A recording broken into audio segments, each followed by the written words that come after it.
पंजाब में आपने देख लिया कि वो खातून जो अपने आप को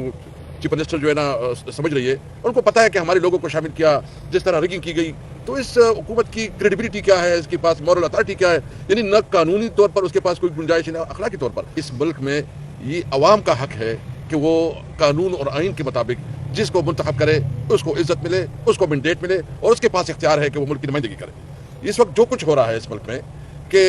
इलेक्शन एक ने जीता है और डिक्लेयर दूसरा हो गया है, वैसे उन लोगों के बारे में मैं सोचता हूं कि वो उसको खुद पता है कि वो इलेक्शन हार चुके हैं और उसके बावजूद वो इसलिए में बैठ के अपने आप को नुमाइंदे कहेंगे, उनको शर्म आनी चाहिए। यानी एक जाली कैबिनेट बनेगी, एक जाली प्राइम मिनिस्टर बनेगा। पंजाब में आपने देख लिया कि वो खातून जो अपने आप को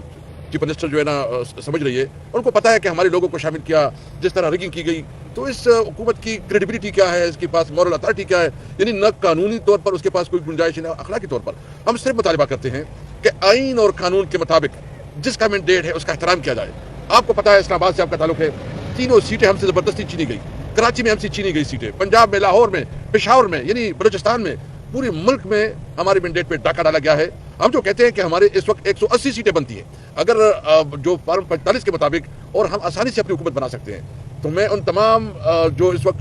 पावर कॉरिडोर पे बैठे हैं, जो इख्तियारात हैं जिसके, मैं उससे मुतालिबा करता हूँ कि खुदारा, जो नवाज शरीफ खुद भी कहते थे कि वोट को इज्जत दो, तो हम समझते हैं कि ये टाइम है कि वोट को इज्जत देनी चाहिए। जो हालिया दिनों में इंतखाबात हुए हैं, उन इंतखाबात की शफाफियत और गैर जानिबदाराना हैसियत जो कि मशकूक हो चुकी है, जिस पर पाकिस्तान की सियासी पार्टियों को शदीद तहफ़्फ़ुज़ात और एतराज़ात हैं, और हम ये समझते हैं कि इंतखाबात को जिस गैर जानिबदाराना, शफाफ और साफ तरीके से होना चाहिए था, वो नहीं हो सके। कई पार्टियों को उनके हक से महरूम किया गया। सूबाई असम्बलियों में, कौमी असम्बली में फॉर्म 45 में जो पार्टियां जीती थी, उनको फॉर्म 47 में शिकस्त खोरदा डिक्लेयर किया गया, और अवाम ने अपने वोट की जो हुर्मत थी, जो अवाम के वोट की अमानत थी, उसको बददियानती से अवाम से लेकर उन लोगों को दिया गया जिनको अवाम ने रिजेक्ट किया था। पश्तूनख्वा मिली अवामी पार्टी ने भी इस इंतखाबी धांधली के खिलाफ सबसे पहले आवाज़ उठाई, बलूचिस्तान में तहरीक चलाई। महमूद खान अचकज़ई साहब की सरबराही में अभी तक वो तहरीक जारी है। हम पाकिस्तान तहरीक इंसाफ के प्लेटफॉर्म से हमने ना सिर्फ इनका खैर मकदम किया, बल्कि इस तहरीक के साथ अपनी